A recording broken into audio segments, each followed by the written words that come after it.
He's a 3-time New York Times best-selling author, and he has sold out for 6 years straight his seminars, which cost $1,000 per ticket. I told you that our guest is amazing, and I'm really excited to share with you him today. He loves Young Living, and I think that's what I love most about him. He loves Gary Young and had a good relationship with Gary, and he loves Young Living, our products and our people. So, please help me welcome to the stage our guest speaker, Brendon Burchard.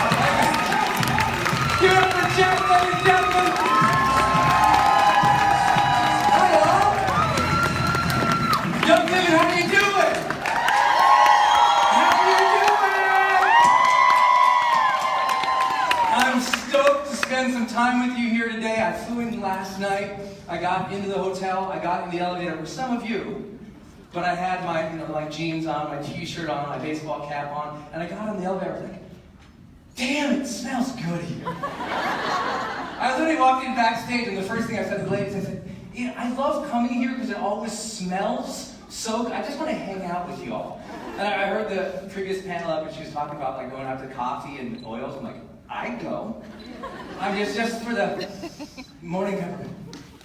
Listen, I love Young Living so much, so thank you for having me here. Jeff was so kind, this whole team, thank you guys. It's a huge honor. As he shared, I'm deeply passionate about the work that you do. I get it, I understand it. We have the products, your products, in my house. I had the blessing of meeting Gary and keynoting your big conference in Salt Lake a couple of years back. And I remember, I get done, and if you see me, you'll see by the end of the speech, I sweat, I'm working so hard up here. I get off the stage, I go backstage, and Gary and Mary are there, and they're like, oh my gosh, you're doing so great. And Gary says, hey, do you want to come with us to the farm? I'm like, oh my God, I'd love to see the farm. Are you serious? He goes, okay, we're going to go fly there. I've been in a helicopter before. What? Come with us to the helicopter. I said, okay. So me, Gary, and Mary go, and we stand in this parking lot. I'm looking around, I'm like, what do these Young Living people do? The helicopter comes over, picks us up, takes us over to the farm. We land. As we land, I'm like, this guy's pretty badass. I mean, this is like royalty treatment here. And then we go over to the barn, and Gary starts suiting up, gearing up to ride the horse to do the battle. And I'm like, this is awesome! These are my people. Had the greatest time, and I know a lot, even in my conferences and seminars, we've met before at conferences and events. I've taken pictures with a lot of Young Living folks, and I really love you. So I'm super thrilled to share with you our latest research. It's the books that y'all got right there, High Performance Habits. And yeah, thank you. Listen, we're super stoked about it. Amazon editors named it the top 3 business book of all of last year, which we were super stoked about. And ultimately, my hope is to share with you some of the lessons in the book. You're going to read the book, so I'm not just going to regurgitate it to you. My goal is, what are the things you need to be doing in your career to get ahead? What are the habits, the simple daily routines, some of the simple things you can do? Because often it's just that. It's doing the right things over and over and over again, which you all know, but sometimes, who sucks on Wednesday sometimes? Like you get going really strong on Monday, you're super excited, everything's lined up. You've got your checklist, your goal sheets, your call sheets. You downloaded the apps of productivity. You got everything lined up. Everything's set up for you to win. You do okay on Monday. Tuesday, you get down a little bit. Wednesday, it's noon, Netflix and Doritos. What happened to that motivation, that drive that you had on Monday? Sometimes it goes away because the kids get sick. You get busy. You get overwhelmed. Too many people said no. Somebody questioned you. And all of a sudden, you're not showing up anymore. Not as your best. And you know your dream, your family, it hinges on your performance, how you show up each day. And yet sometimes you don't. Now, I know, to be fair, I'm talking to leaders here. You all get it. You're working hard. You're crushing. You're going at it. So my job is to kind of reveal some of the latest research we found about studying some of the biggest high performers all around the world. What are they doing? I'll share that with you in the context of both my personal journey as I struggle through it, because I have Wednesdays I suck too, so don't feel bad, okay? But then, how can you apply it? Because how many of you feel like it's absolutely necessary for you to start crushing it the rest of this year? I mean, like you feel in your heart, say that's me. Say that's me. Listen, you better crush it. You got about 60 days left of this year to crush it. People always hate when I say that, but it's like, hey, this is not mid-year review time. This is like mid-year acceleration time. I mean, you know how it gets. You basically, you got September and October where you can go full bore now. You got to show up. Because then what happens in November? The holidays start ringing around. In December, the holidays start ringing around. It gets harder in November and December, even though in your industry you should be selling more. It can be challenging. So my hope is that after our conversation today, you're primed, you're ready to go, you're going to crush it because the team went through extraordinary measures to get my butt here, and I want to deliver for you, so I'm going to jump right in. Some of you might not know my story, so I'll be really brief with that. I'll let the book tell the rest of the story. But the performance part of my life, I want to do better in my life, it started with where I grew up. I don't know if you've ever seen this picture of me out on the internet before, but that's my house. It's where we grew up. And that's, I love that house. I think when you're a kid sometimes, especially if you don't have a lot, you sometimes might not know you don't have a lot. I always make a joke. I grew up in Butte, Montana. There was no, people on the good side of the track and the bad side of tracks. We weren't an important enough town to have tracks. So we were all poor where I grew up. No one knew. I loved that house, even though it was falling apart 24/7. You can see the rocks on the right side of that stoop. It was always like every year my dad and I have to go up and put some more rocks up there to hold up that part of the ceiling that was always falling down. There was always something wrong with that house. And just about 1.5 miles from this house was the Berkeley pit. And for those who are like environmentalists in the room, the Berkeley pit is one of the world's largest Superfund sites. That means it's an environmental disaster that's so bad they can't fix it. So what that means for us in Butte, Montana, is it's a big mining pit. It's about 1.5 miles away, and it's 1 mile deep and 1 mile round of toxic mining leach. So this is the water they use to pull out the copper from the ground, and then that makes this bad water. They put it in this big pool, and it's there. And so that lived above us, and we're always scared it's gonna fall below the water table and poison us all. My parents are always worried about it. The city council's always worried about it. Everybody's always worried about everything where we grew up because everyone's poor, and we're all trying to make it. But I did have one unfair advantage that brought me here today. And I know some of you have that advantage, or you could give somebody that advantage. And that advantage for me, I lucked out. I had 2 great parents. I really did. Really lucked out. Mom and Dad, we didn't have a lot, but they worked super hard. I mean, super hard. I still don't know how they provided for us 4 kids.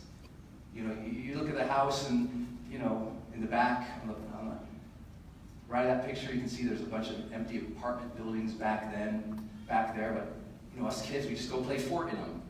There was empty lots all around us, but we were like, oh great, there's places to play dodgeball, there's places to do things. We had no idea that empty lot meant blight, not when we were growing up. We had no idea about this stuff.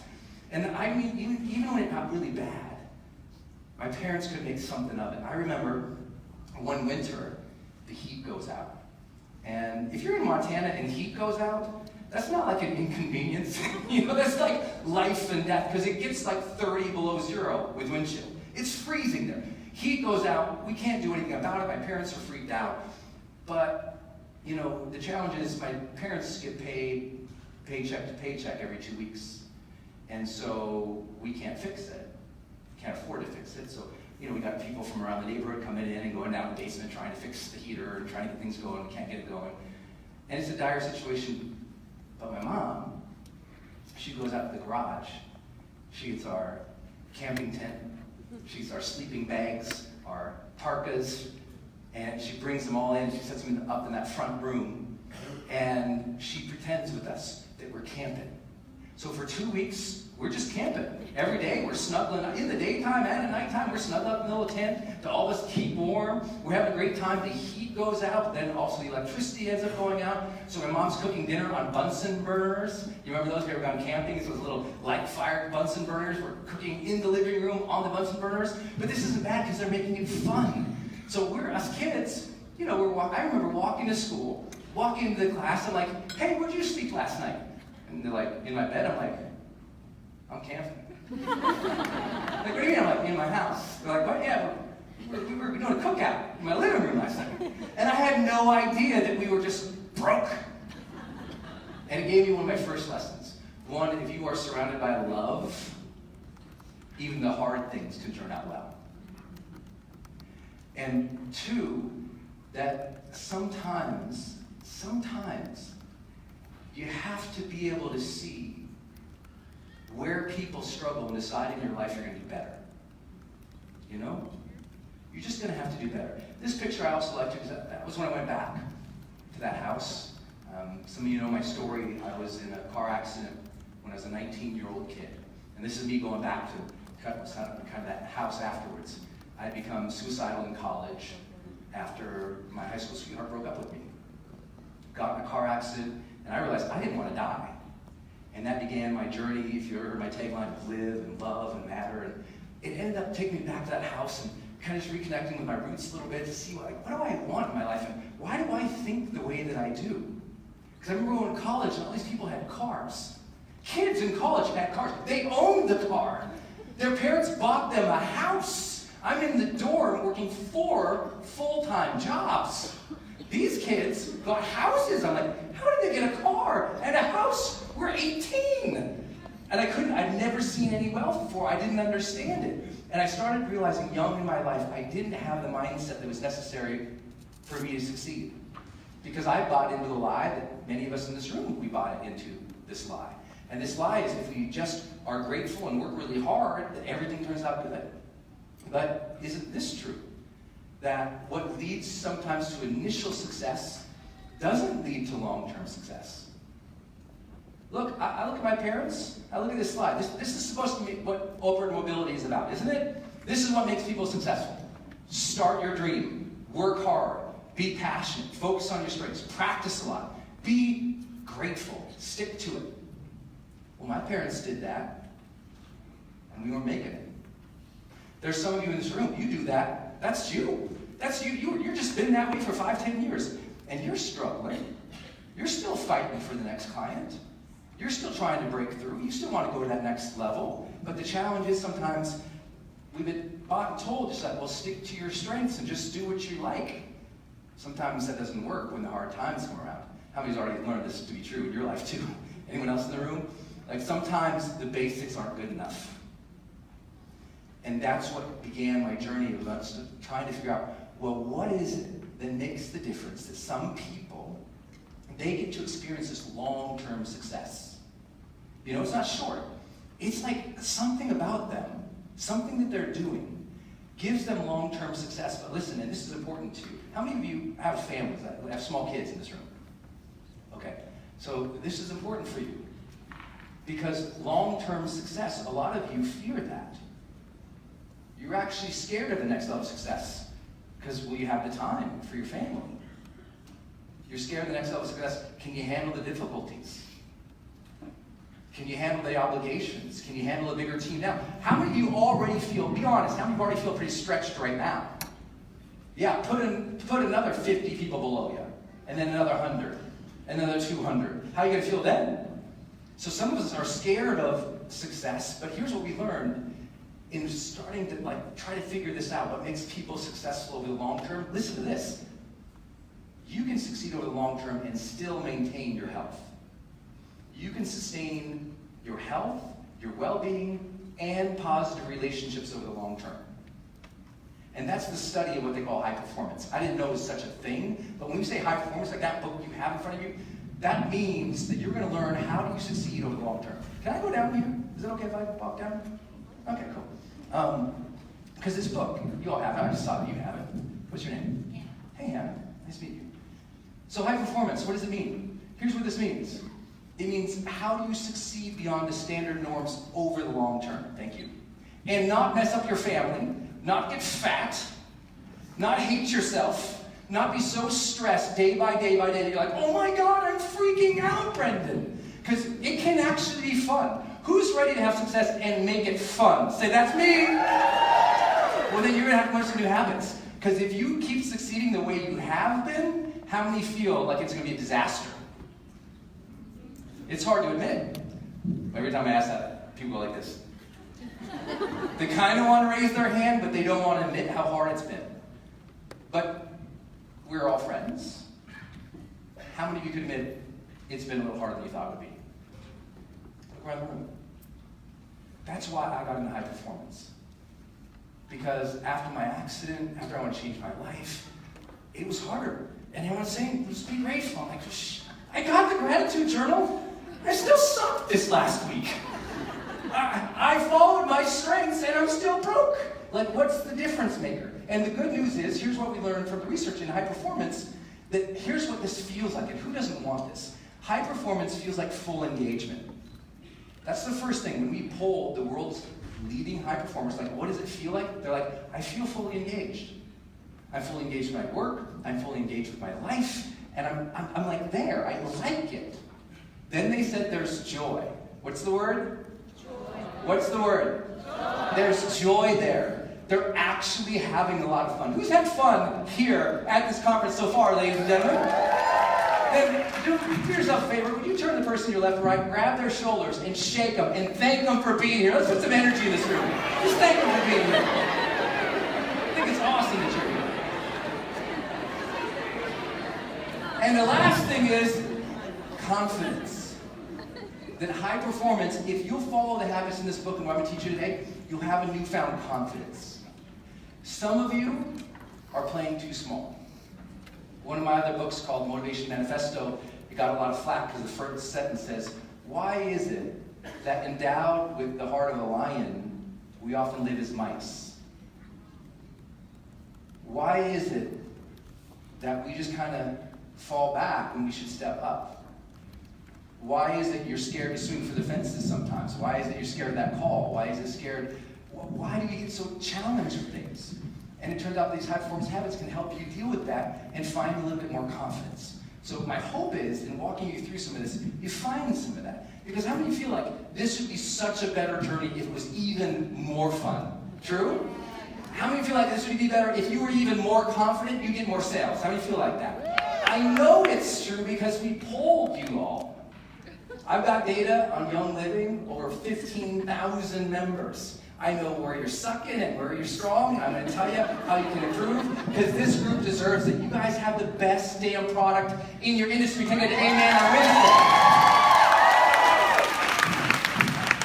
Jeff knows it. I won't even talk to the other guys. I'm deeply passionate about what you do because of your founder, because of the way you go about your sourcing, because what you have as a product. I'm deeply passionate about it. So here's what I did to try to figure this out in my career.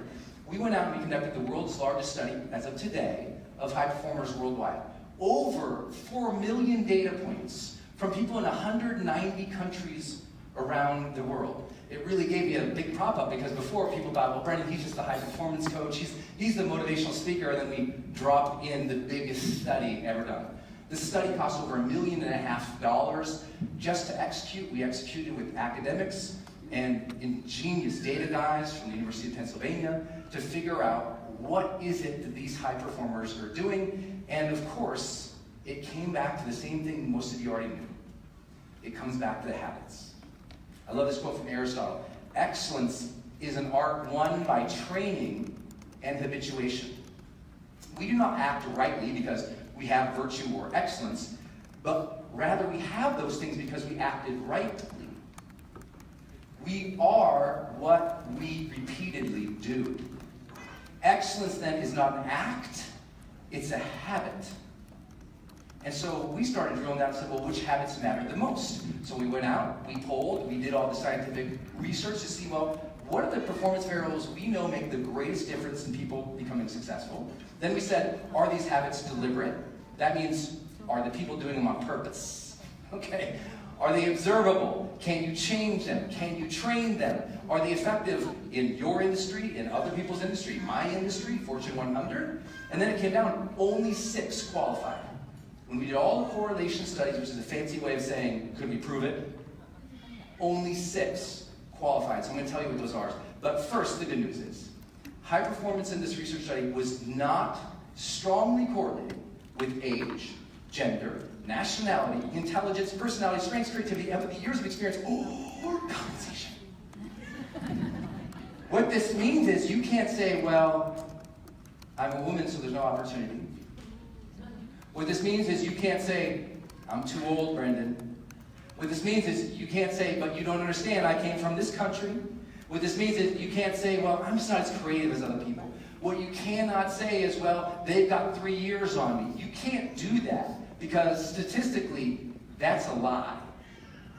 So if you look at this usually debunks most people's excuses, so now we can get to work, because all those things just not true. We want to be able to say, I mean, how many of you know someone who has more experience than you, but they're not quite as good as you? Anyone? Look at your person left or right. Ask how long they've been doing it. I'm just teasing. Also, we found that high performers do not work on their strengths any more than other people. Right? That old thing, just follow your strengths, just do your strengths. Look, just because you follow your strengths doesn't mean you get a lot done on Monday, Tuesday, Wednesday, Thursday, Friday. Just because you follow your strengths and activate from your strengths doesn't mean your strengths necessarily align with what has to happen for you to make money. I know a lot of people who have lots of strengths and are broke.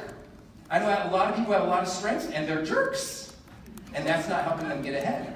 And often high performers usually don't ask the question that we're told, like, just who are you and what are you good at? The question they're asking, this is important for you all as leaders. Look at the question they ask. What is required to be of service here? And how can I grow into that? It's less about what they're naturally good about, what they prefer, what their personality preferences or type profiles are. It's what's required here. And what's required of some of you, it's uncomfortable, right? Some of you, coffee and oil is going to freak you out because you are the introvert. Some of you, just shoot a video and throw that out on the internet. That's going to terrify you. That's not your strength. Do it. You have to learn to do the things that matter the most in your industry. You have to learn to do the things that matter the most in your industry, which I know I'm preaching to the choir. Some of you are doing the basics, but some of you are not doing the basics consistently and confidently enough. Can I get an amen on Wednesday? Amen. These are hard things to admit, but that's what we're here for.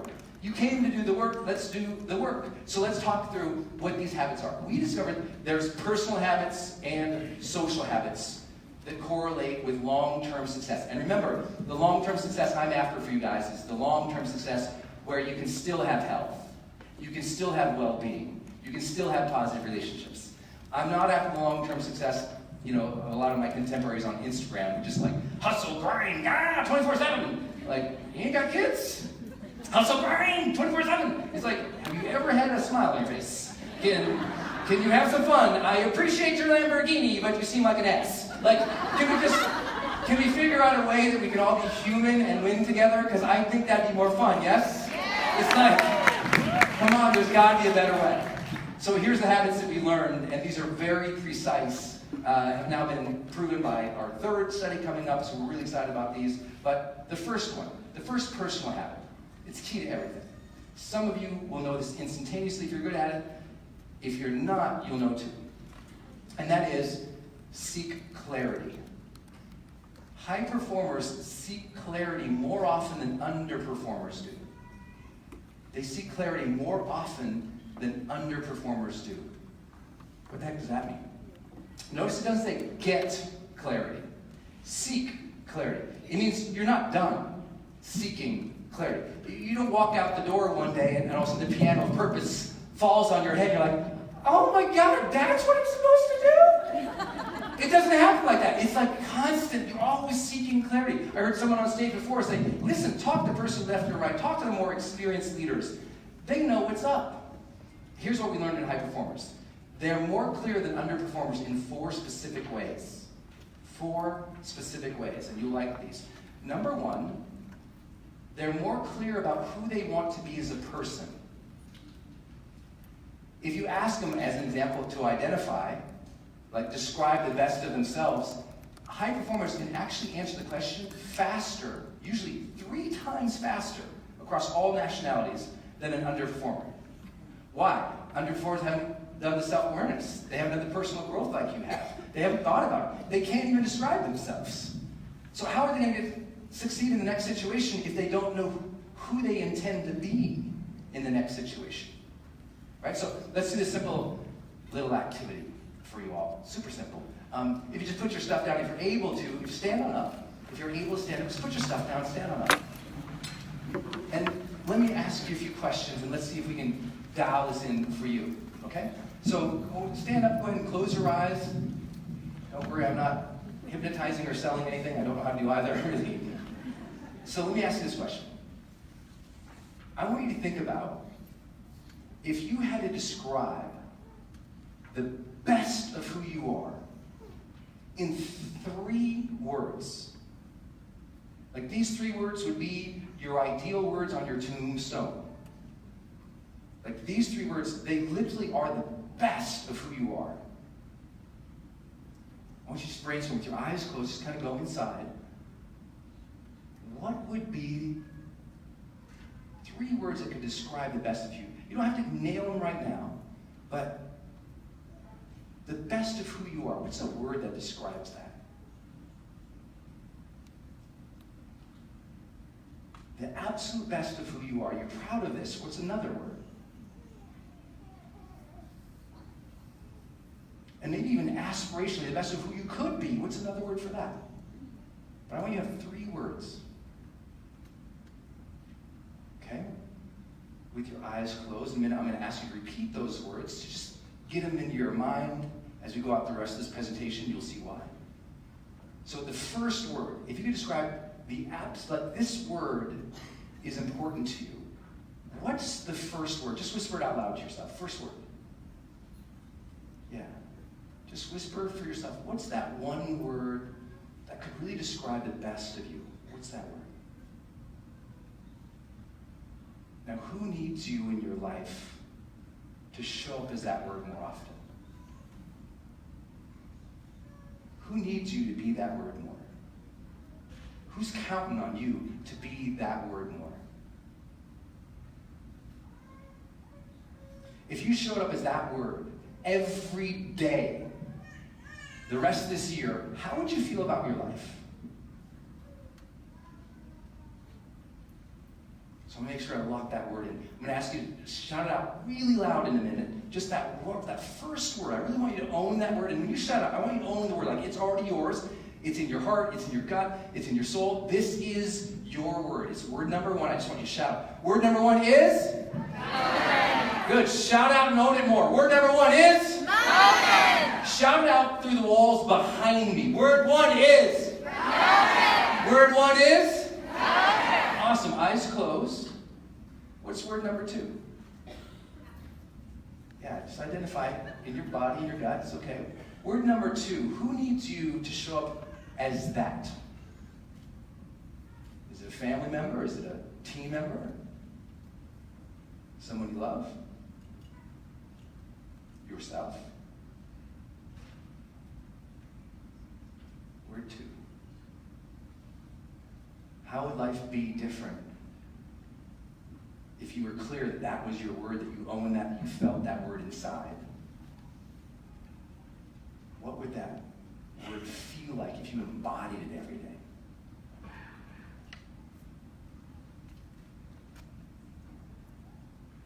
That word should feel good because it's true for you. So whisper that word. What's word number 2? Yeah, feel that. Now, shout that word in a moment. I want you to own the word when you say it. Put some joy or feeling or gut into that and really own it with the eyes still closed. This is just for you. It's not for me. Just eyes still closed. Just for you. Word number 2. Shout out loud. Say it. Yeah. Word 2 is? Yeah. Louder again. Yeah. Louder again. Yeah. Good. Okay, let's get one more locked in. Word 3. The best of who you are. The absolute best. You're proud of this word. This word could mean something to your family, to your legacy, to you each day as you show up. Who needs you to demonstrate that word more?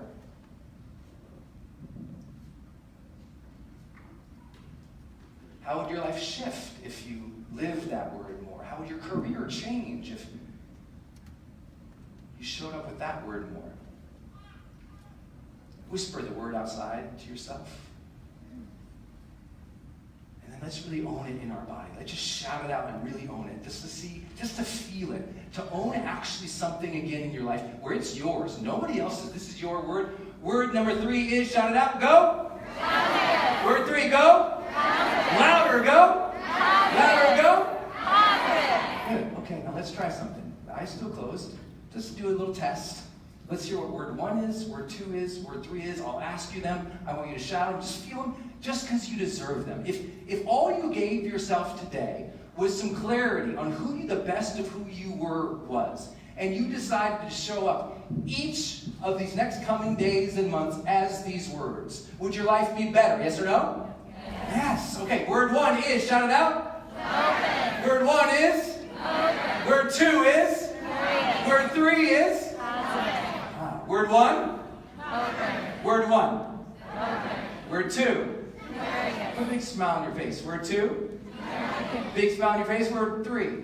Positive. Bigger smile. Word 3? Positive. With everything you got, as loud as you can, go. Positive. Give yourself a round of applause, my friend.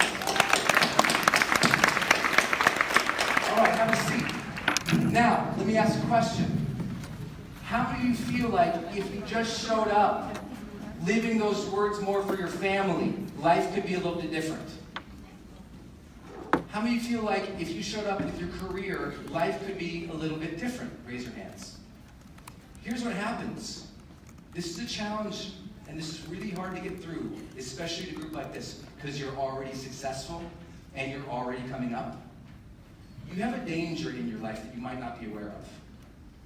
And I know you're like, geez, Brendon, when's the dancing bears come out? Thanks, buddy. But listen, there's a danger that successful people get good enough to just kind of show up and wing it. They just show up and wing it. They're good. You're better than that other person in terms of your career, your opportunity, your income. And so here's what happens, is people who have talent can just show up and knock it out of the park. They don't have to prepare anymore. They don't have to be as intentional. They can just get on the call, show the oils, make the sale, go on to the next one.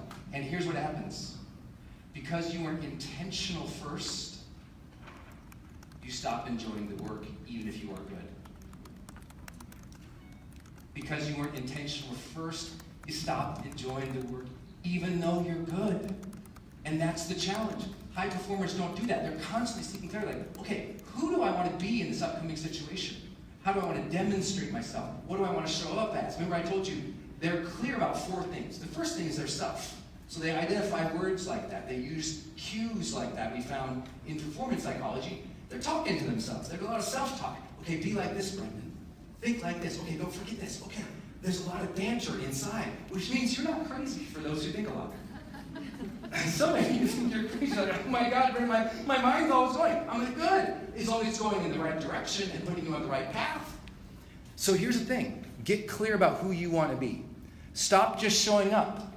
Because when you just show up and bumble through because you're good, you're leaving a lot of money on the table and ultimately your happiness. Same thing. You all know this. How many of you have ever been on a date night that sucked? Anyone? I bet that date night that sucked, if you were with the same partner for a while, it sucked because you both just showed up. You didn't think, how do I make this fun for him? How can we have this good time together? Sometimes what ends up happening, you just bumble in it and not like, none of you are in a mood because none of you put yourselves into a mood. How many know what I'm talking about? That's what we do in our business too. We just show up. Lacking that ability to first seek clarity. How do I want to feel and perform in this situation? They think through it in advance more than underperformers. And it changes the day that you get that. And I know some of you guys know this because you wouldn't bumble in a meeting, kind of like, here we go, like you prepare for it. I'll tell you, the biggest meeting of my life ever, this one insight saved the day. You have to see clearly and really visualize and see and feel who you want to be, how you want to interact with people. I said there's 4 things. The first one is they're clear on their self. The second thing they're clear on is their social interactions. How do I want to interact in the situation with the other person? How do I want to make him feel if we're in this conversation?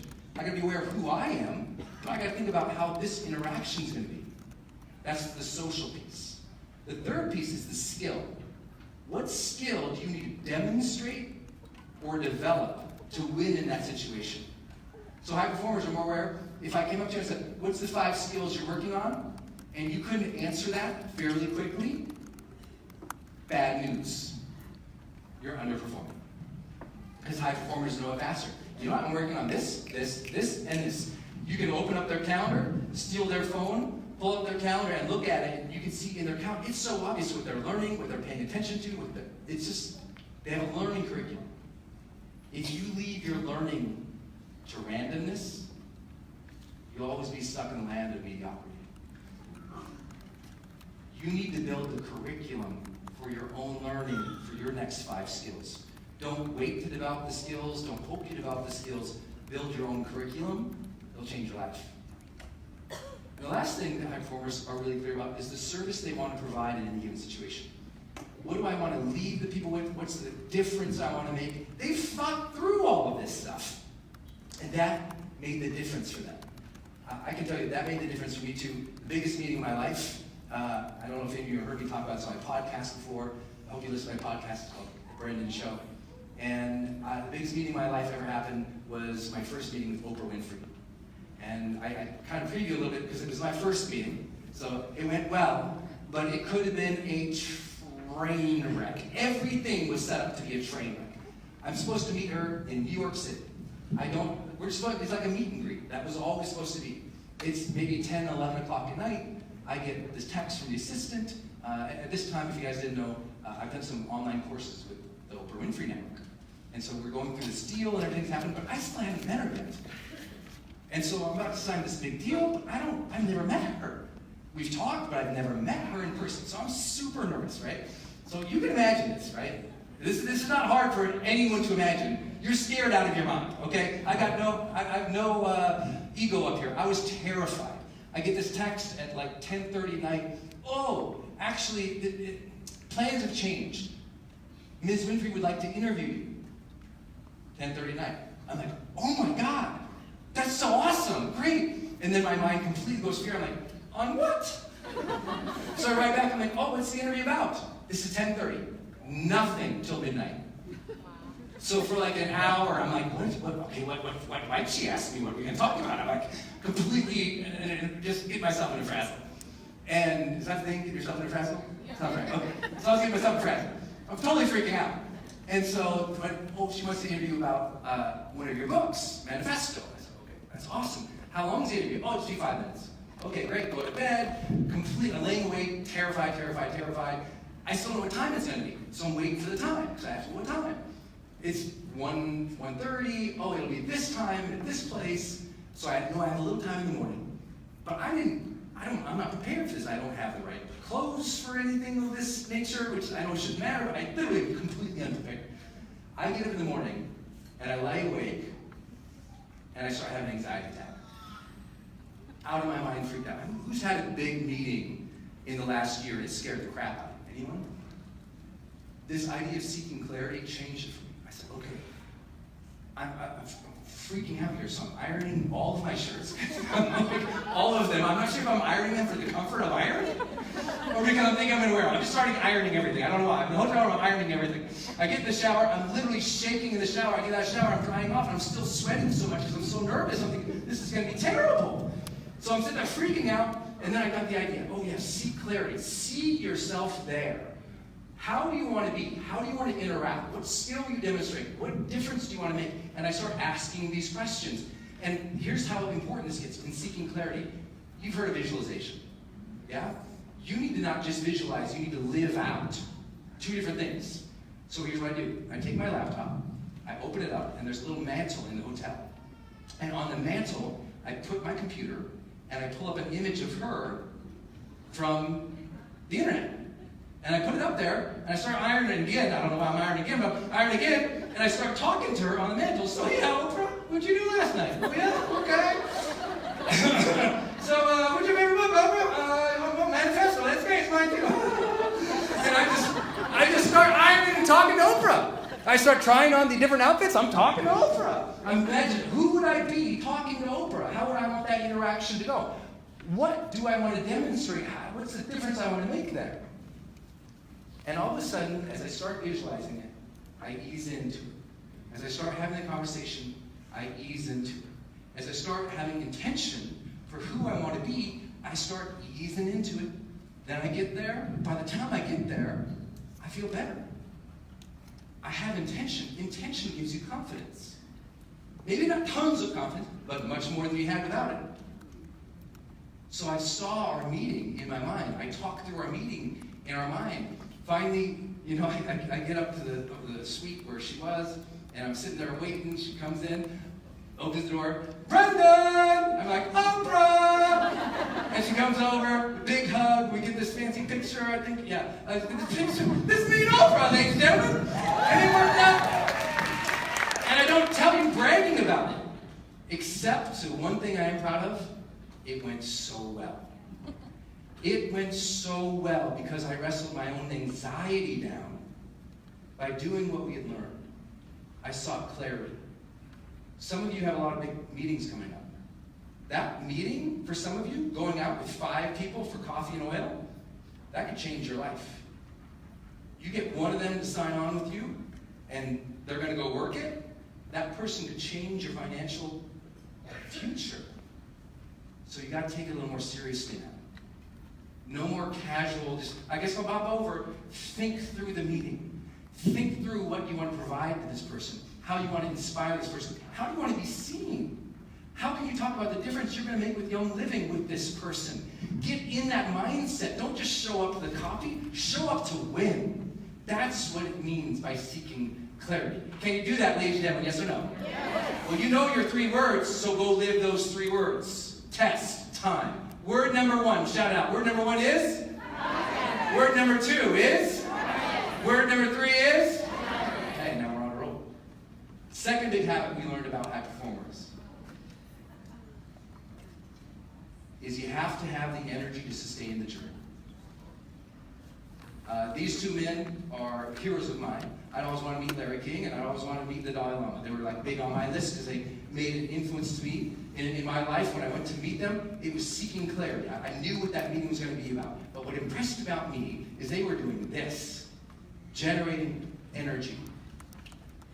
One reason I loved Gary was the energy that man had in his heart was unbelievable. How many saw it? It was like, that guy, so alive in life. So grateful, so still ambitious, so wanting to give and build and make, like all the way to the end. That kind of energy so few people have because they don't get the metaphor here. They don't get the adjective. Generate energy. High performers don't have energy. They generate energy. I always tell people, the power plant doesn't have energy. The power plant generates energy. It takes energy from one medium, transforms it into a higher quality energy, then transmits it for the world to use. And that's what you have to do to maintain good energy. And I mean mental, emotional, physical energy, right? Because how many recognize there's a lot of negativity in the world? Well, here's the challenge. A lot of you are taking that energy of negativity and you're living in that energy. You're not being the power plant that transforms that energy to a higher quality of energy and transmits that. So you're getting stewed in the negativity and the criticism, the judgment, and the hatred and the angst, and it brings you down. See, but it's not the job of the world to bring you up. You're the power plant. You're in charge. Your job is to take that energy, generate it, and change it. And that's not always easy. That's not always easy. Sometimes you just had the kids. Sometimes you're exhausted. Sometimes they haven't slept in 5 weeks, 5 months, 5 years. Oh God, what is it? Like, it's hard to generate energy, but it's on you and it's the only choice. I like this picture of me. This is just a couple months ago getting my annual brain scan. Some of you know I had a brain injury in 2011 that was incredibly serious and pretty much almost ruined my career, almost ruined my marriage, almost ruined my entire life. It was a dark time. I wrecked a four-wheeler in Mexico. I was down there on vacation, and I took a four-wheeler out in the sand. And I've been riding four-wheelers. I'm from Montana. We've ridden four-wheelers the whole time growing up, no problem.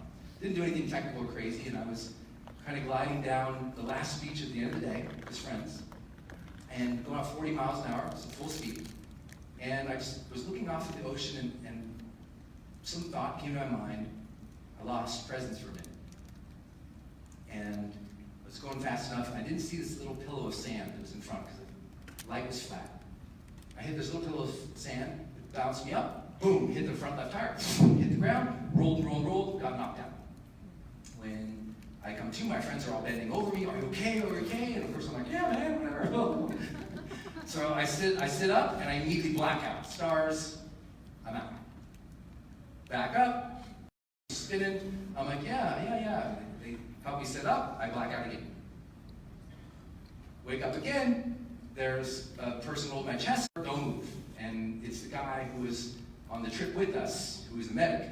Which, for future reference, if you're ever going on a trip and they send a medic with you, not a good trip. Just say no on that one. So he's like feeling all over, and he's like, okay, I think you're okay. He's like, and I'm like, okay, I'm all right. So he sits me up, he's like, yeah, your legs aren't broken or anything. I'm like, oh, that's great.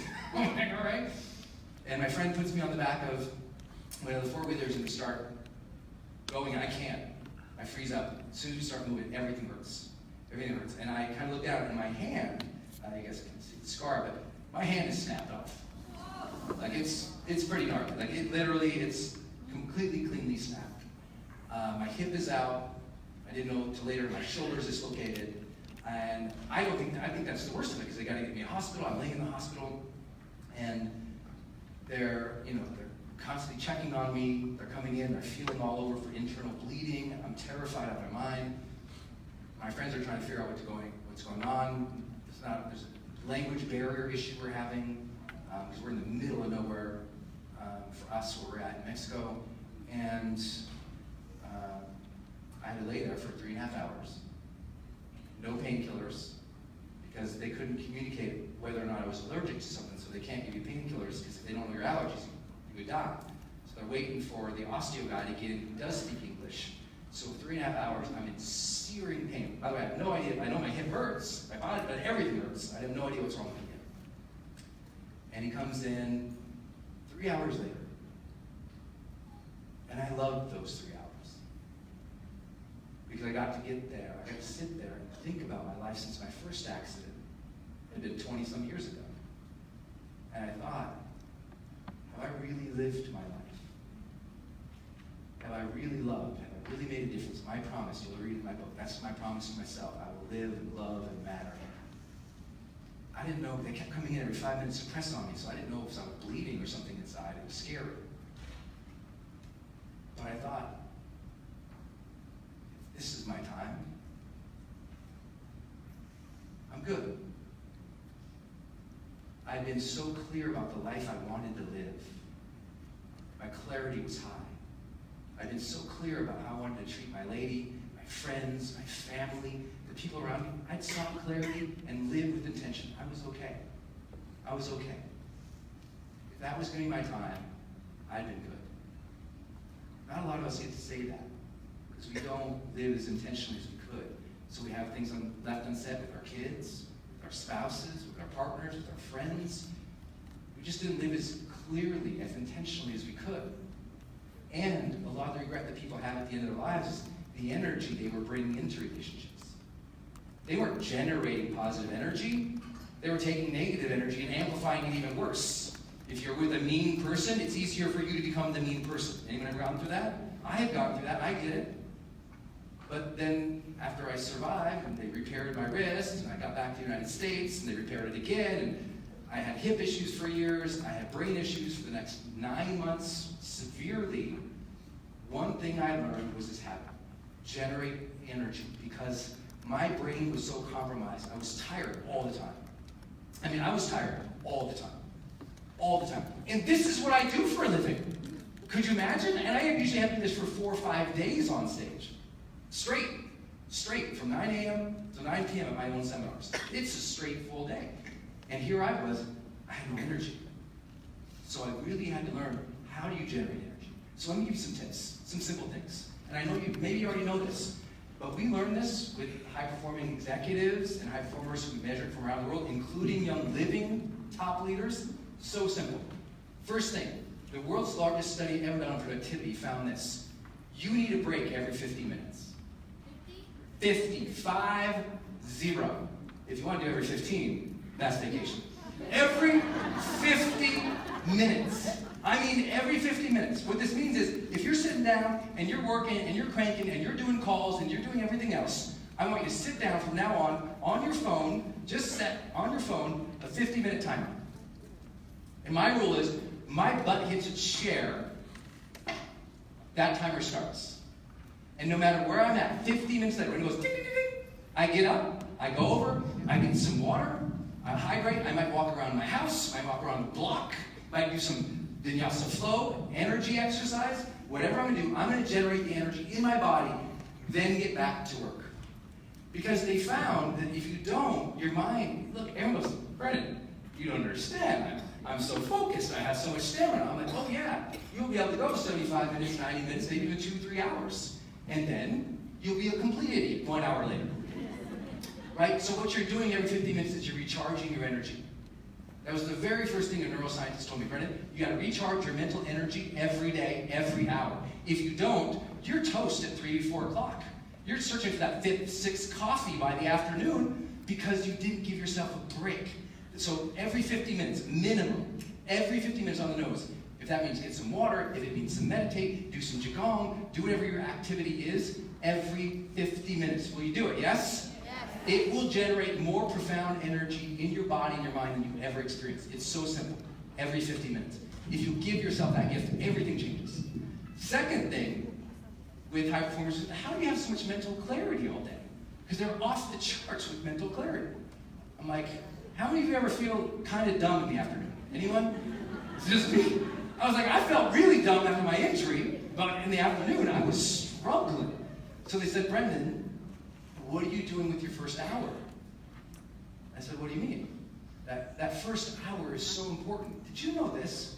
Did you know 80% of people with a smartphone, well, it's 82%.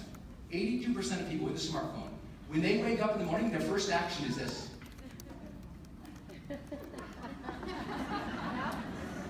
And they lay there for like 15, 20 minutes on social media, in email, completely stupid. And here's what ends up happening. Here's what's so crazy about this study. Did you know if you check your email in the first hour of your workday, listen, if you check your email in the first hour of your workday, you are 30% less productive throughout the week.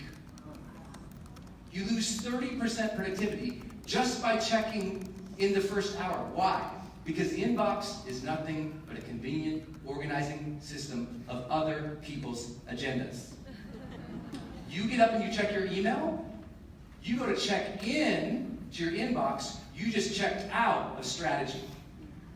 You just checked out of your day, your agenda, your goals, your mission, your contribution. You checked out of that forward-thinking strategic mind that even gets excited about the day. You check in the email and it's like obligation, obligation, obligation, obligation. You're waking up to obligations, or if you're in social media, you're waking up to comparisons. No wonder you're not motivated during the day. You woke up and framed the whole day on obligation or comparison. That's why you're not driven. You got to prime your morning with the right number of questions, the right movements, the right things to get yourself energized. Let's try one right here because you've been sitting for a while. Everyone stand on up. Let me give you something super simple you're going to love. I'm going to show you a simple thing I do every 50 minutes. I do it in the morning. I did it right before I got in this building. Super simple. Okay, so we're going to stand up. You've been sitting for a while. I'm going to show you a very, very simple thing. One is every 50 minutes, you tried something as simple as what I'm going to show you. Okay? Every 50 minutes. So what we're going to do is we're going to do a very simple basic qigong activity. If you don't know what that is, that's okay. It's called cupping. We're going to take our hands in a cup like this. Okay? I'm just going to do a simplified version for us because we're standing here and only have so much time. And what we're going to do is when I ask you to, we're just going to start patting like this on our body. We'll go from our hands up to our shoulders. I'll lead you through. Then over here, hands to shoulders. We're going to move both sides, okay? And then we're going to stand and we're going to bounce with our eyes closed and take 10 deep breaths. 10 deep breaths. A deep breath means your neighbor can hear it. So, it's not a breath. Okay? That's not a breath. A breath is... That's a breath. Okay? Most people breathe too shallow, so they're not generating the energy they need for the day. Then at the end of the 10 deep breaths, we'll bend slightly forward at the waist, and we'll take the cupping to the lower back like this, and we'll open up this huge meridian on your lower back. And we'll take 5 deep breaths as we do that. Sounds silly and crazy, but watch your energy. Let's see what we can do. Put your left arm out. Fingertips, here we go. Just patting on them. Not slapping, kind of cupping. A little more firm. There you go. And breathe. Just going 1 inch up at a time, all the way up to our shoulder. Everyone outside is wondering what the hell is happening in this room right now. They're like, what is that noise? Good, breathe. Good. Next arm, here we go. I do this in the airplane bathroom sometimes when I walk out, the stewardess is like, what are you doing in there? Okay. Up to the shoulder. Nice and strong. Good. Nice and firm on the shoulder. That should feel good on the shoulder. Okay. Stand feet shoulder width apart. You're just bouncing in place. Maybe your arms bouncing along with you. Now close your eyes and take 10 deep breaths. I want to hear them. Go.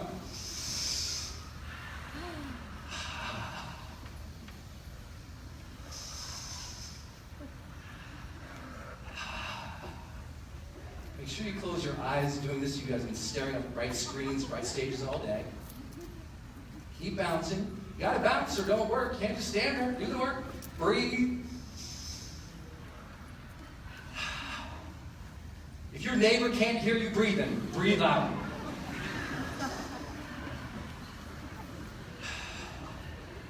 A little more bouncing in Young Living. I see ya. I see ya. There you go. There you go. Breathe. You're almost there. Just one more. You can do it. Breathe. Okay, bend slightly forward at your waist and do this on your lower back. Go. Take 5 breaths. Go. 1. I know it's silly. Keep going. 2. Good job. Breathe. 3. Good job. Breathe. 4. And 5. Stand, bounce a little bit, bounce a little bit, bounce a little bit, bounce a little. How you feeling, Young Living? Okay, now, test. How do you feel? So that takes 43 seconds when you're home trying it. It takes me longer to explain it to you. 43 seconds every 50 minutes. Who feels better already? Say, that's me. Then do me a favor, give 2 big hugs to the person to your left and right and have a seat. Let's go.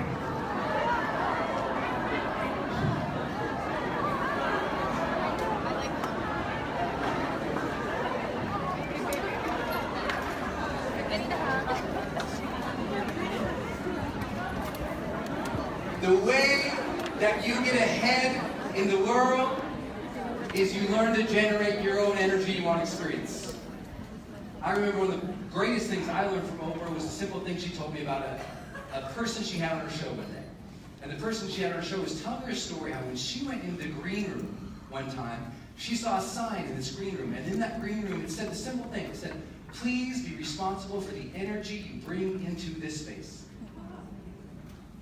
Sometimes you're wiped out and you're walking in to help the kids with the math. And you didn't energy check yourself first.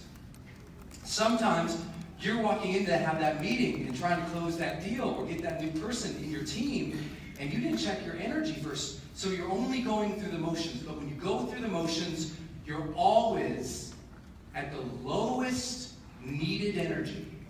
Listen, when you go through the motions, you're always at the lowest needed energy. You're at homeostasis, right? You're just casual. You're just how you are when you are going through the motions. When you choose to be a high performer, you go, oh, I got to generate the energy here. What's the energy required of me here? How do I have to show up here? Even if you're tired, even if you're challenged, even if you had a bad day, you have to generate the energy like the power plant. You don't have energy, you generate energy. You don't have joy, you bring joy. You generate joy, positive emotion, and you have to teach yourself to do that. The book will have 4 or 5 other practices that will so help you in this area. One of the other simple things you can do, and this is what helped me get over my brain injury the most, is you've got to add morning exercise to your routine. The 15% of the wealthiest people on this planet, listen to this, the 15% of the wealthiest people on this planet are 47% more likely to work out 5 times per week. They're 47% likely to work out 5 times per week. Not once a week, not twice a week. 40, they're that much more. 5 times per week. Hey, that could just mean you get up, put the baby in the stroller, and hoof it around the block 5 times. Move, but move. That means you get up, turn on your YouTube, type in yoga, work out with my friend Yoga for Adrian, do your workout with her. Get out. Yeah, I love her. Just get out to work. Just go. Whatever you got to do in the morning, but start that exercise routine in the morning. That's the difference maker. You don't have energy, you generate energy. Third big habit that we learn. And this one's so basic. Is this something I can drink up here, y'all? No.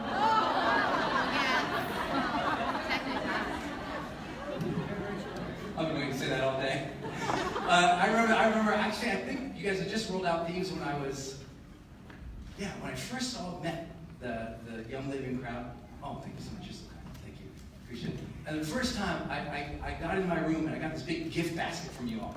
And it was just, everything was so good. And I saw it, I was like, oh, cleaner. I didn't know you all were doing cleaners. So I'm in my hotel, and kind of like I'm weird and I iron my shirts. I literally cleaned the entire hotel with these, and it smelled so good! I told you I'm weird at all. I'm weird. Third habit, raise necessity. This is my favorite one of all, and this is the one I didn't know would turn out to be in the study. I didn't know how huge this was. This has completely changed my life, and I didn't know it had already changed my life before. Raising necessity. Here's what it means. Before you go in a performance situation, you tell yourself, why is it necessary to perform with excellence in that situation? You tell yourself, so Olympians, right, before they go out on the field, they have the self-talk, and they are telling themselves, why is it necessary to win? Why is it necessary for you to do good? Why is it necessary for you to get that new team member? Why is it necessary for you to hit the next financial level? Why is it necessary for you, everybody in this room, to go to the next level? If you don't know that why it's necessary, you won't do it. High performers have built their identity, they have built their daily tasks, they have built their relationships to support their journey, to make their journey necessary. This is how I did it. I wasn't a high performer back then. I'm not super proud of this picture. I'm nostalgic maybe, but this is a picture of me at the beginning of my writing career. And it was a tough time, and I was broke. And in a really bad way, in that I had left a job, I had a corporate job, and I wanted to be an entrepreneur and start selling my own things and writing books. And I didn't know what I was doing. And so I quickly went broke. And I was living in San Francisco, and that's a terrible place to be broke in San Francisco. Be broke anywhere, just not San Francisco. A burrito's like $10 now. A burrito! Anyway, side story, I went broke. I couldn't afford to live in my apartment anymore. I lived with friends on their floors for a while, and I'm trying to write. And then I had the choice of either going back and moving with my parents or moving in with my then girlfriend, which was her apartment. And that's pretty much the whole apartment. I had that fold-out little 3-legged table I'm writing on. The bed always had my vision boards and my journals and my research and my printed papers and my bills and my bankruptcy papers. The bed was like the extended desk because there was no desk in the tiny apartment except that little one I'm writing on. And so I would just try to work throughout the day, and here's what happened to me. I felt like I was faking it. I couldn't get the writing done. I wanted to be a writer. I quit my job to be a writer, and I couldn't get out pages. So I go down to the, all the fancy cafes in San Francisco where the famous writers have written their books and written their poetry and written these things that everyone talks about. I went to the same cafes. I'd order the green tea. I would get the croissant, and I would sit there, and I'd have my green tea and my croissant, and all these other fancy people are on their computers. They're all typing away and writing. I'm like, okay, I'm in it. Here I go. And I start typing it, and then I'd just get a paragraph or two down, and the green tea would wear off, and I'd be like, oh, I'm a phony. And I couldn't write. This goes on weeks and months. My girlfriend is buying me groceries. I am considering if we have to break up, that I have to go back and live with my parents. I don't know what's going to happen. And it was just one of those times when your back is against the wall, you have nothing going for you. And I'll never forget the night everything changed. I didn't know what it was called. I didn't know it was called necessity, but that's what happened to me.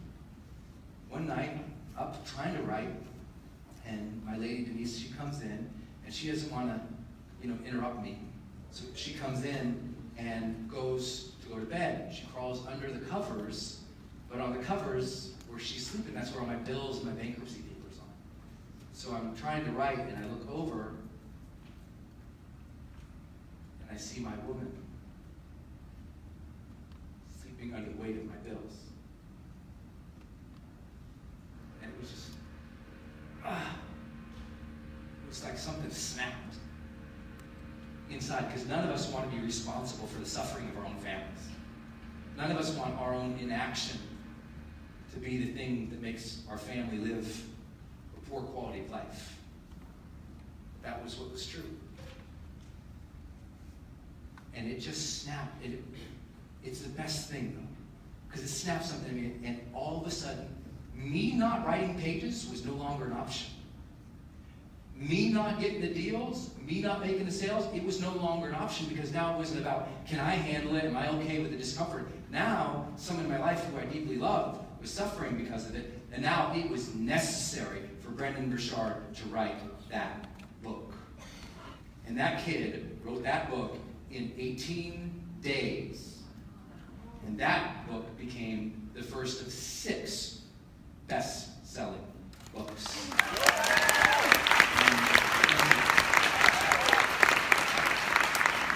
And that girlfriend became my wife.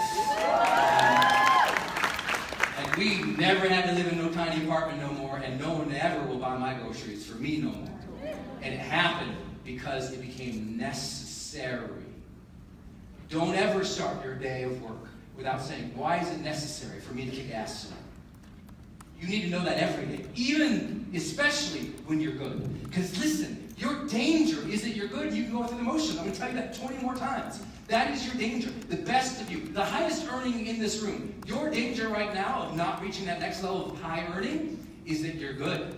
So you can get away with faking it. You can get away with faking it until you make it. You can get away going through the motions. And that's the very thing that usually becomes people's plateaus. Their plateau isn't age. Their plateau isn't gender. Their plateau isn't background.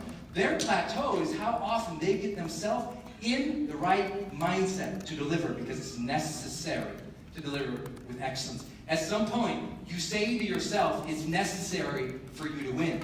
At some point, it's necessary for you to be your best. At some point, your family, it is necessary for you to earn more. And if that's true for you right now, say it with me. Say, it's necessary. It's necessary. Turn to the person on the right, grab their shoulders, shake them, and say, it's necessary. Go.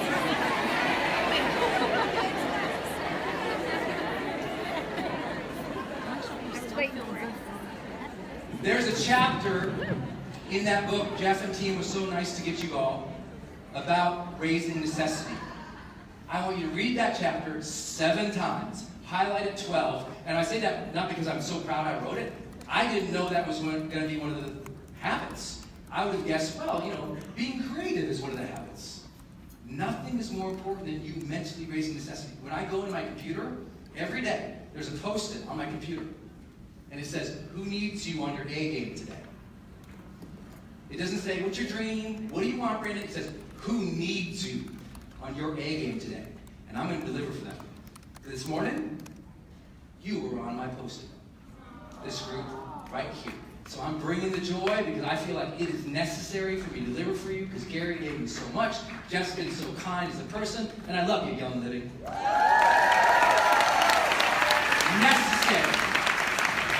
Necessary. Let me tell you about the social habit. We're talking about the personal habits. You've got to see clarity. You have to generate energy. You have to raise necessity. Now there's social habits, how you deal with the world. The first one's so obvious. That's you have to increase productivity. And everyone's like, really? Dude, yeah, I know. It's not that earth-shattering when I tell people you have to increase productivity. Everybody knows that. But here's the thing. Very few people actually know how to be productive. Very few people. Let me tell you an example. I have a woman, she is an extraordinary entrepreneur, really well known in the world, magazine kind of level person, super amazing. And she said this to me one time. Right when I started coaching, I became a high performance coach. One of her stories is in the book. And she says, Brendon, what I discovered in my life is achievement is not the problem.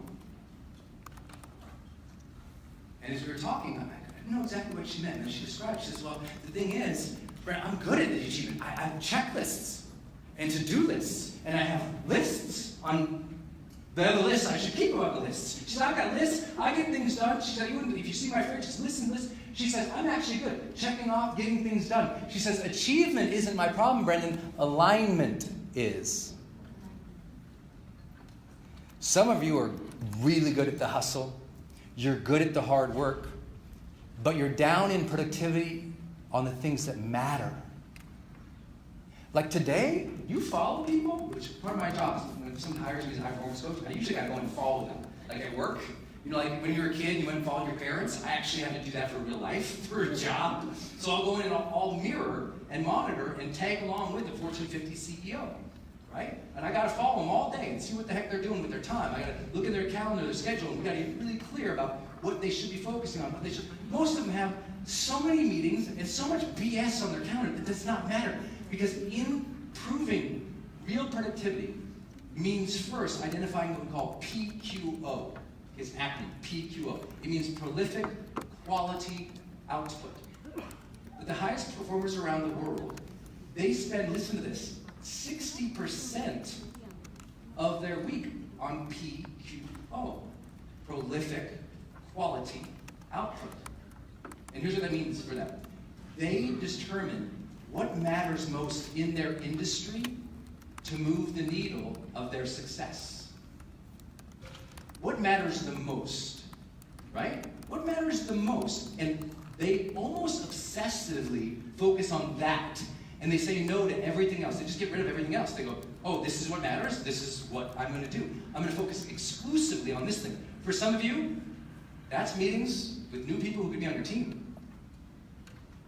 And if you focus more on that, then 3 hours posting the most pretty picture of yourself, with the most pretty perfect description, with that perfect quote from that perfect person, if you focus more on that new team member and onboarding 1, 2, 3, or 4, or 5, I know you help 5, if you did your Help 5 challenge more often, and a little less of the other nonsense that you end up finding yourself doing, you win. Raise your hand if you all follow. You know what I'm talking about?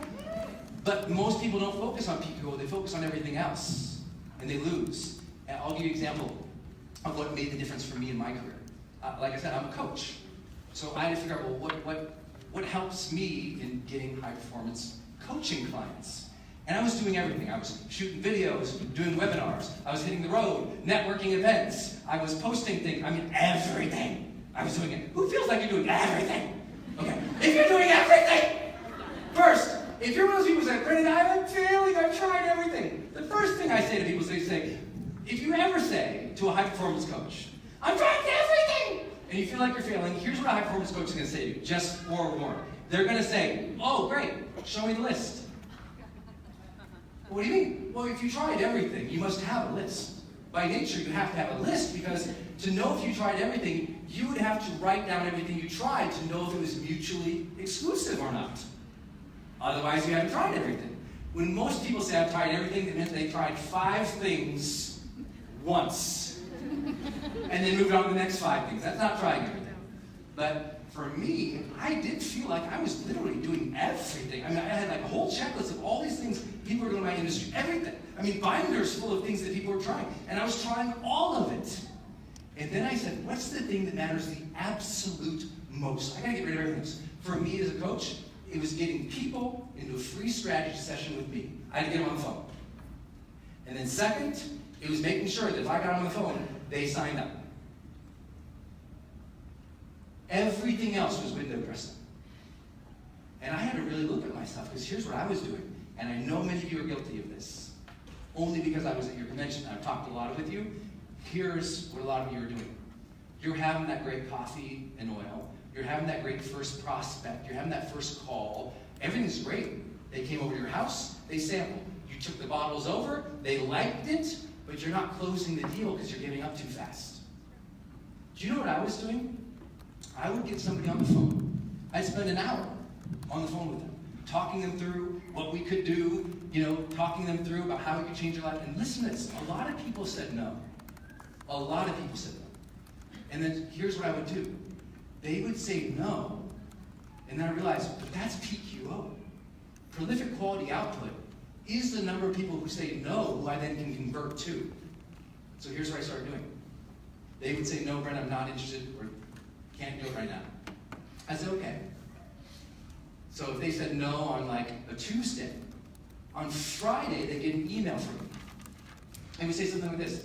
Hey, listen, I know we had a great conversation, and you didn't feel like it was your right time. But I want to remind you of the 3 things you told me were important to you when we did talk. So here's the 3 things you said you're working on. Here's 3 resources that will help you on working on those things. I'm sending this to you. I know you're not my client yet, but I'm sending this to you because I know this. I met you. I feel like there's a reason for that. I want to be of service to you. So I just want you to know there's somebody out here in the darkness cheering you on. Have an awesome weekend. Brendon. Every person who said no got that. Guess what happened on Monday? Hey, hope you had a great weekend. This week, you said these things are important to you. So here's a few things you can do this week to have an awesome week. 1, 2, 3, 4. Just want to let you know, somewhere out in the darkness, someone is cheering you on. Hope we get to work together someday. That was on the next Monday. Guess what happened the next Monday? Another one. Guess what happened the first day of every month for them ever? Another email. I'm that guy you can't get rid of. I am loyal. If you tell me you want help, I am loyal. I'm just loyal. And some of you met somebody who said no to you. But because you're not as loyal to helping, you brushed them off and went on the next 5 people. Instead of developing that relationship you already have. You ever heard that metaphor of acres of diamonds? You travel the world looking for treasure, and then you come back in the backyard, you put a spade in, you find some diamonds, acres of diamonds in your backyard. Most of you already met the people who could help you become a millionaire.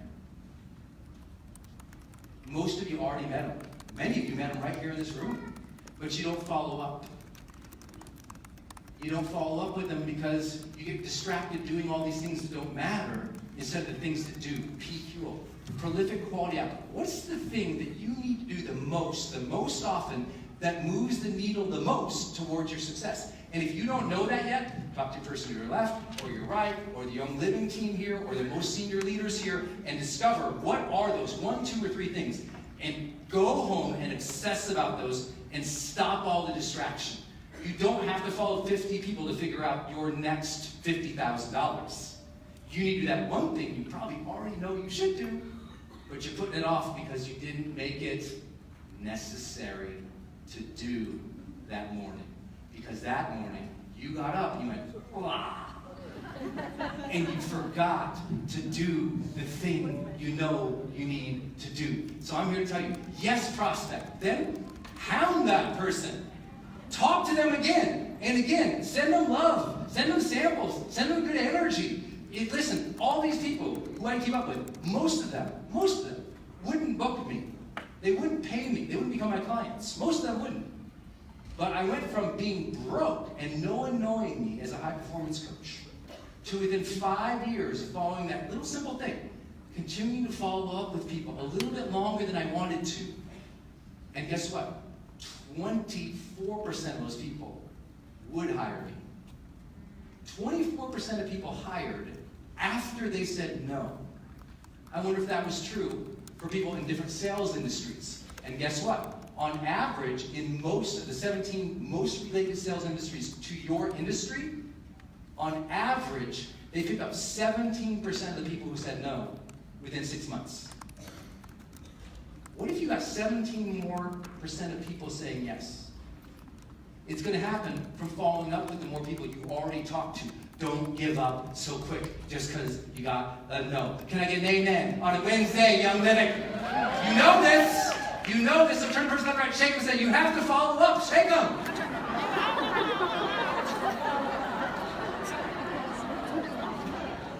I always tell people, increasing productivity is what took me from that guy on the left to that guy on the right. What got me on the cover of magazines was I stopped trying to do everything.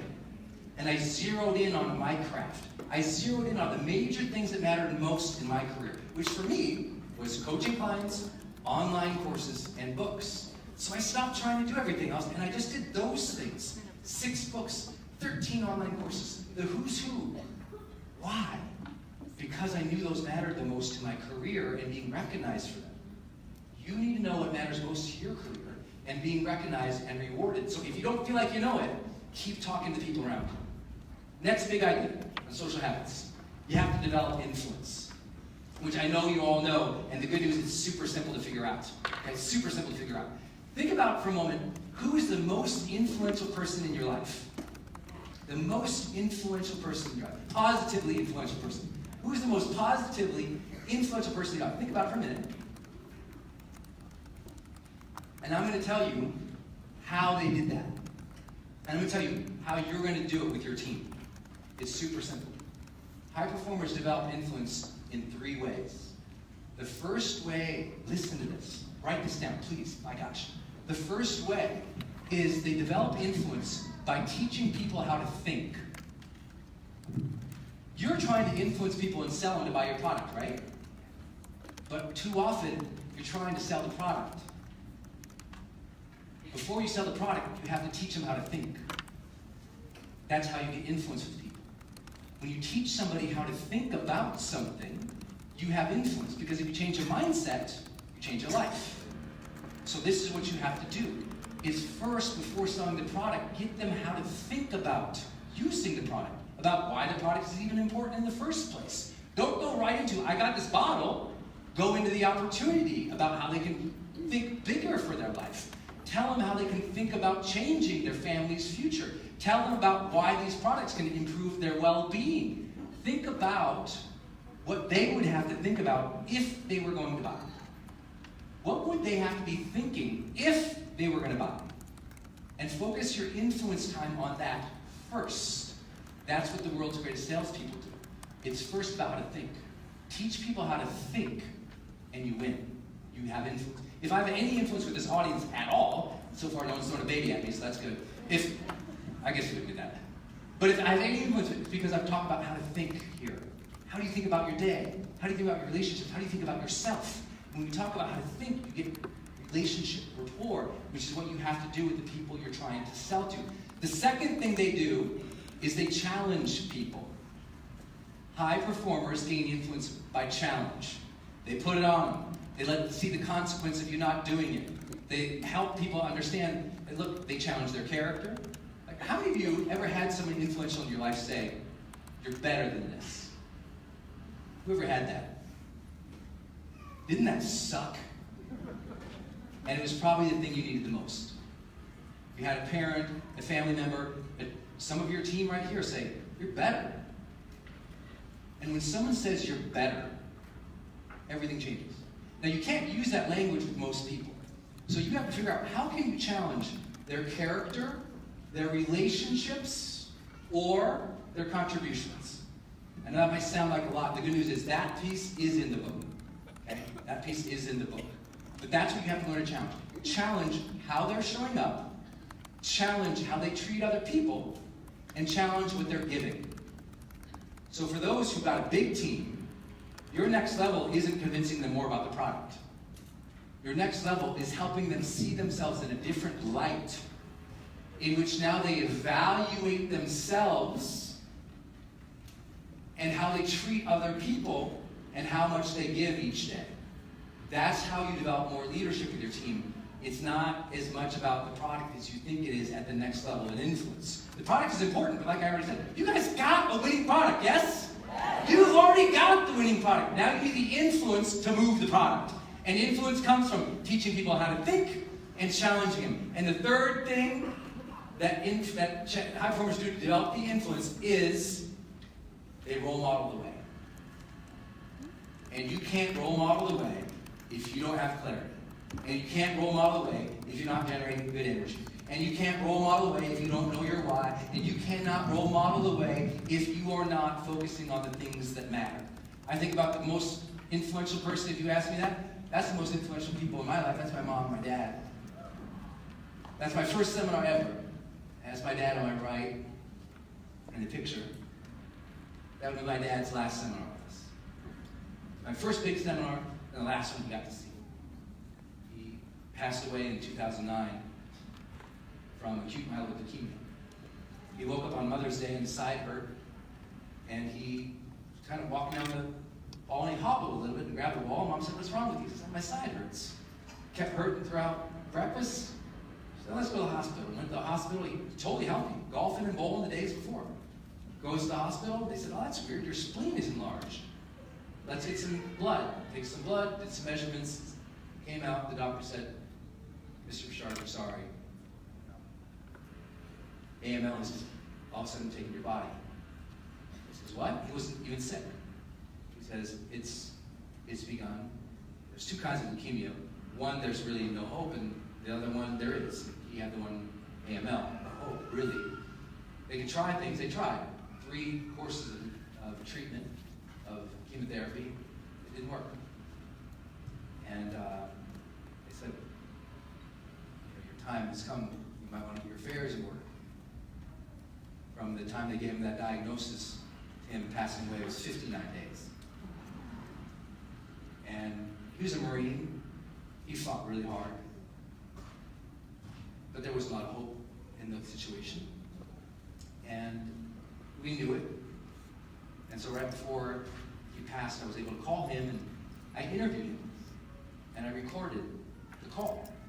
Just for me, just so I have it. I want to ask him about life, about what was important into his life, and what he wanted us kids to know, what he wanted us to focus on, remember.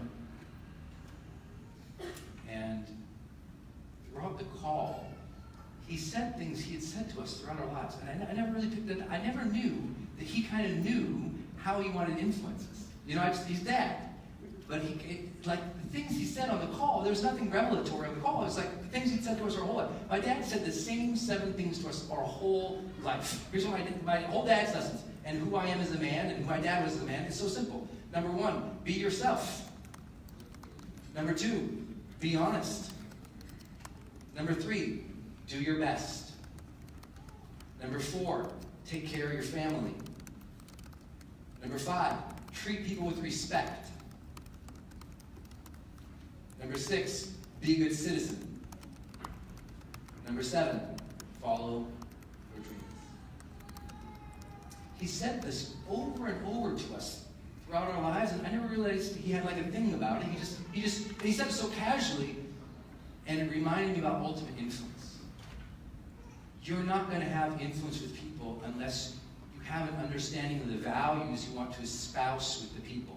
The reason Gary and Mary and everybody else, the Young Living team, has done such an amazing job is this is a value-oriented company.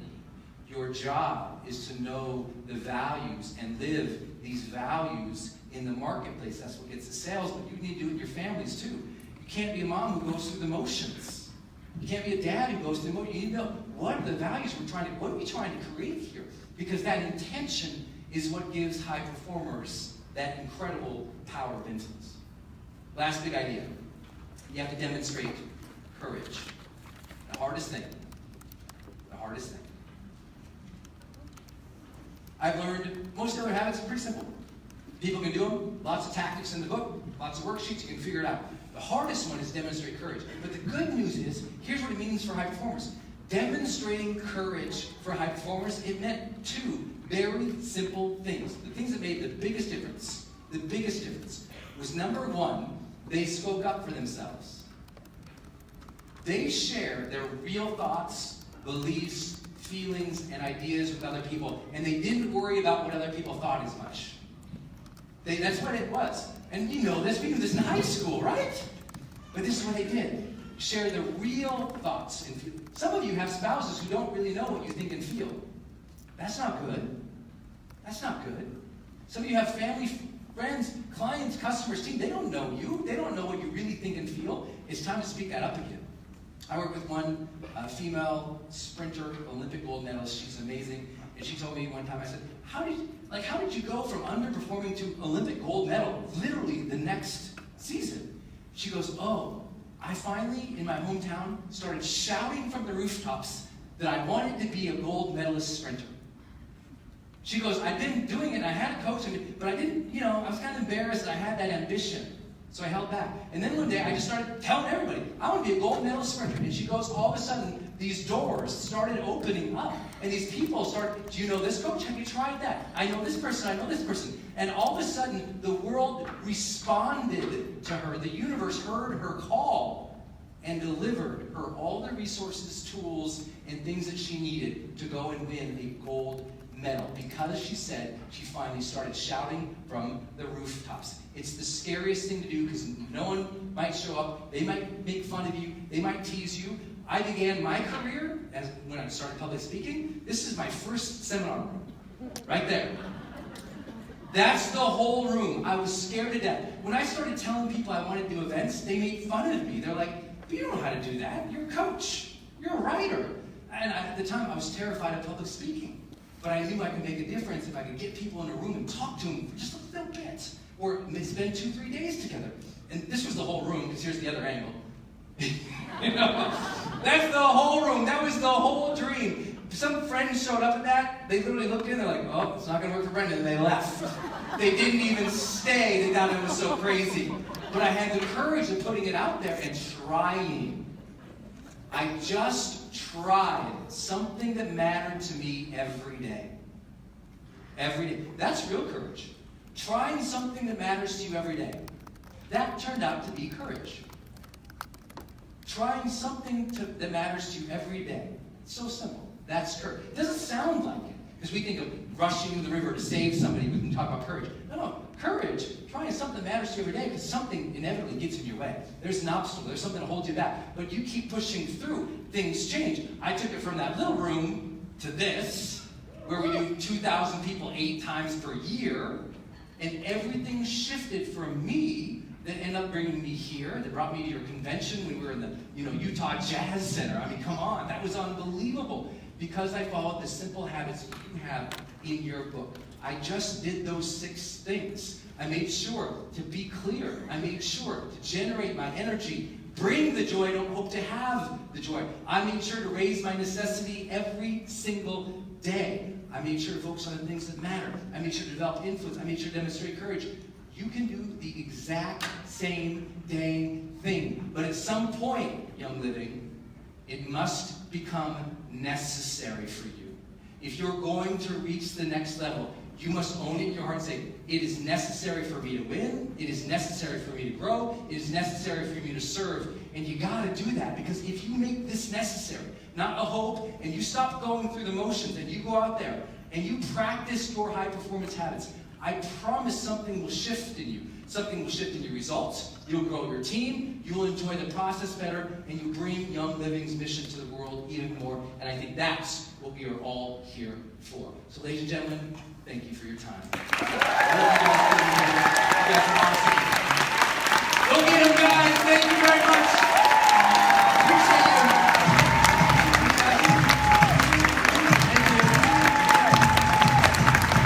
Brendon Burchard.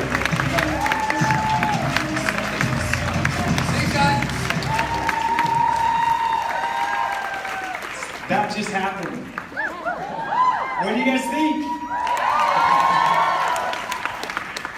It's been an amazing day, and I just want you guys to know how much we appreciate you.